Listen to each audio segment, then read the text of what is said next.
Stock market పెరగడము, ఒకవైపున stock market పెరగడం, ఎగ్జిట్ రాహుల్ గాంధీ ఒక మాట అన్నారు, నరేంద్ర మోదీ అమిత్ షా మీరు ఎట్లా షేర్లు కొనమని చెప్తారు, 30 లక్షల కోట్ల సంపద ఆవిరైపోయింది మిడిల్ క్లాస్ వాళ్ళని ఒక మాట అన్నారు వారు. దీని నిజం లింక్ ఉంటుంది, అట్లా ఉంటుందా? అంటే నరేంద్ర మోదీ చెప్పినందుకు చేసినరా లేకపోతే రాహుల్ గాంధీ మాట్లాడినందుకు జరిగిందా అనే దానికన్నా ట్రేడ్ మార్కెట్ అనేది, షేర్ మార్కెట్ అనేది market dependent driven business tool. అది మార్కెట్లో వచ్చే ఫ్లక్చుయేషన్, సపోజ్ ఎక్కడైనా భూకంపం వచ్చింది అనుకోండి పడిపోతుంది, ఎక్కడైనా మత కలహాలు జరిగిన పడిపోతుంది. రానున్న ప్రభుత్వం ఏది రాబోతుంది అనేది తెలిసినప్పుడు అది పాజిటివ్ హోప్ ఉన్న గవర్నమెంట్, మెజారిటీ ప్రజలకు మంచి చేస్తుందనే గవర్నమెంట్ నమ్మకం ఉన్నప్పుడు ఆటోమేటిక్గా అది డెవలప్ అవుతుంది. అది ఇంటర్నేషనల్ మార్కెట్ కూడా అట్లనే ఇన్ఫ్లుయెన్స్ అవుతుంది. అమెరికాలో ప్రెసిడెన్షియల్ ఎలక్షన్ జరుగుతున్నప్పుడు పలానా పార్టీ వస్తుంది, పలానా పార్టీ అన్నప్పుడు ఇంటర్నేషనల్ మార్కెట్ కూడా చేంజ్ అయిపోతుంది అక్కడ. సో ఇది ఇంటర్డిపెండబుల్. ఇది social developments, natural developments, political developments అన్నీ కూడా షేర్ మార్కెట్ మీద ఇంపాక్ట్ చూపిస్తాయి. చాలామంది మన ఇండియన్ ట్రేడింగ్ అంతా కూడా విదేశీ మదుపరులు, ఫారిన్ ఇన్వెస్టర్స్ ఎక్కువ స్టేక్ చేస్తూ ఉంటారు.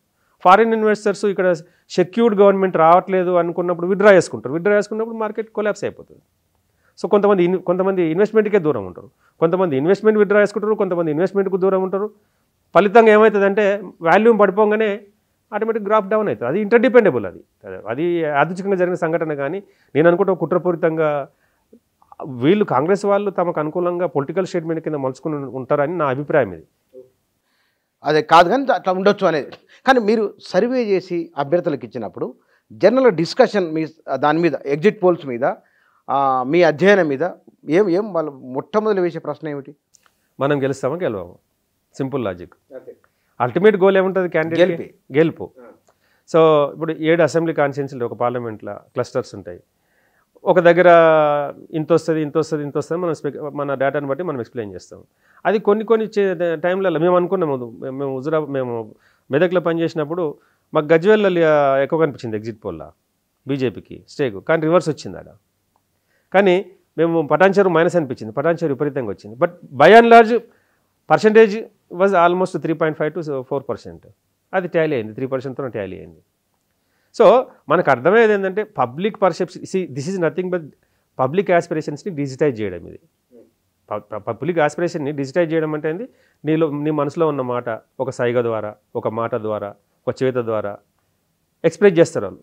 ఓటు ఎవరికి వేసినారు మీరు అని అడిగితే గట్టిగా చెప్పేటోడు బీజేపీకి వేసినా, లేదా కాంగ్రెస్కి వేసినా, లేదా కారుకి వేసినా అంటారు. ఇక కొంతమంది సైగలు చూపిస్తారు, ఇట్లా అంటారు, అంటే మేము పువ్వు గుర్తుకు వేసినామని. కొంతమంది సైగలతోటి మనం అడిగిన క్వశ్చన్కి వచ్చే ఇమీడియట్ ఆన్సర్ ఉంటుంది, ఎవరు గెలు వచ్చేసారి అని అంటాం. ఇంకెవరు గెలుస్తారు? కాంగ్రెస్. అంటే ఆ ఎక్స్ప్రెషన్, అంటే నువ్వెవరికి వేసినావు అంటే నేను చెప్పను అంటాడు. ఇంకెవరు గెలుస్తారు? కాంగ్రెస్ అంటే దాన్ని డీకోడ్ చేసుకోవాలి. అంటే మన పర్సన్ అయితే, ఎగ్జిట్ పోల్ చేసే పర్సన్ ఏదైతే ఎక్స్పర్ట్ అయి ఉండాలి. పబ్లిక్ ఆస్పిరేషన్స్ ట్రాక్ చేస్తున్నప్పుడు హావభావాలతోటి, బాడీ లాంగ్వేజ్ తోటి, నవ్వుతోటి, కోపంతో రకరకాలుగా ఎక్స్ప్రెస్ చేస్తారు. ఆ ఎక్స్ప్రెషన్ని మనం టాలీ చేయగలగాలి, క్యాచ్ చేయగలగాలి. సింపుల్గా మనం అడుక్కుంటూ పోతే ఈసారి ప్రజలు ఎంత హుషారైపోయినారు, ఎంత తెలివైన వాళ్ళు అని అంటే, ఓటు ఎవరికేషన్ అంటే నేను చెప్పకూడదు, నువ్వు అడగకూడదు. ఎట్లా అడుగుతారు మీరు? ఏ లెక్క ప్రకారం అడుగుతారు మీరు? ఒక ప్లేస్లో అయితే భావప్రకటన స్వేచ్ఛకు భంగం ఇది, నేను కేసేస్తాను నీ మీద అంటారు.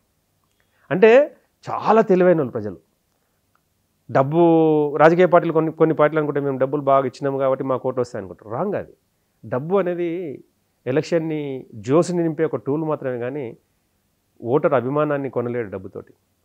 మీరు చూశారు, చాలా ఎగ్జాంపుల్స్ అని చూశారు మీరు. పెట్టినోళ్ళు ఏమైనారు.